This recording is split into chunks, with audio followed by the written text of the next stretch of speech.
Human rights in South Africa are not just for South Africans, but for all who live here. But how far are we from that goal? The Home Affairs Department has signed an agreement with the UN Refugee Agency to protect asylum seekers' rights, as there have been significant delays in processing their applications for refuge. It's estimated there are at least 185,000 asylum seekers here in South Africa. Let's speak now to Professor Lauren Landau, SA Research Chair in Human Mobility and the Politics of Difference at the African Centre for Migration and Society at WITS. Good evening, Prof. Thank you very much for joining us. It seems that the rights of asylum seekers have been denied, essentially, because of the many delays. Does that make them ultimately more vulnerable here in South Africa?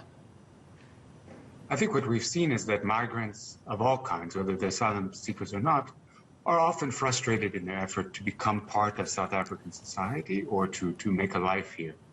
The delays from Home Affairs in processing paperwork obviously is a big part of this. And it's a positive move to see that South Africa is trying to address this backlog, but it does nothing to overhaul the system at large. And the Minister of Home Affairs has said that we will be going forward with those reforms.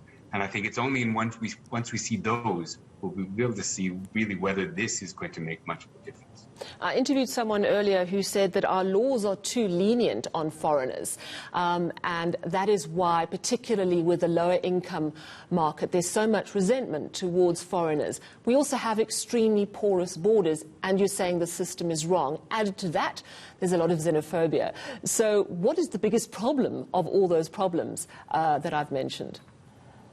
Well, I mean, I think, whether you think migrants should come to South Africa or not is obviously an ethical issue.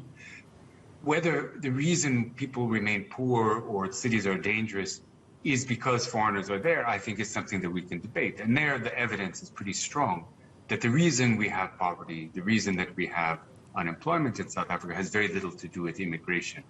And in fact, finding ways of incorporating immigrants, bringing them into the regulated labor market, ensuring that they have documents, etc., would probably help everyone. It would improve urban planning, it would improve their investments in the country. But that's not something that South Africa is yet prepared to do. What we have to keep in mind is, however, is that closing the border is not a realistic option. The US hasn't been able to do it, Europe has not been able to do it, and each of them have spent billions on trying to keep people out. That's money that South Africa doesn't have, and that's money that would be better spent doing something else. Why aren't we successful in incorporating foreigners into our society? Is it a lack of will? Is it essentially xenophobia at the heart of it? Or is it just that our systems are not functioning well in general, so people easily get isolated?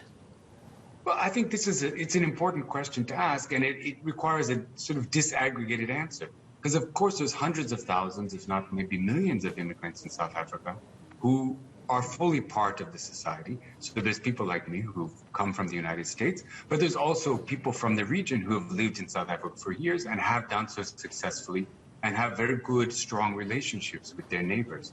There are, however, places where xenophobia is strong, and that is growing at the domestic political level as well. And that is where I think we need to identify what are the tensions. And some of those are really political. It's about parties that have very little else to offer, who are blaming foreigners for their failures of service delivery, for the failures to create jobs. And that's what's dangerous, because even if we get rid of the foreigners, we've done nothing for the South African people.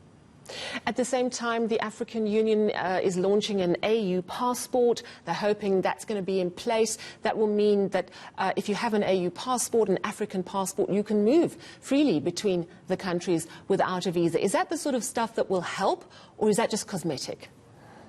Well, I think at this point it's unclear how that will work. It will still require states, individual states, to accept the validity of this passport, and it's not clear South Africa would do so. I think that moving across borders, allowing this kind of integration is definitely a way to improve trading relationships. It's also a way of decolonizing the borders, to say, look, these borders shouldn't be there. Let's allow communities that share relationships across borders to move and to be able to engage with each other. But I think, it's an important statement. And hopefully countries like South Africa, countries like Ghana, Nigeria, Kenya will start to allow freer movement, because I think will save money in terms of border control. It will protect life, but it will also promote trade and investment, which will be good for everybody. Well, thank you so much for chatting to us this evening. That was Professor Lauren Lander, South African Research Chair in Human Mobility and the Politics of Difference at the African Centre for Migration and Society at Wits University in Johannesburg.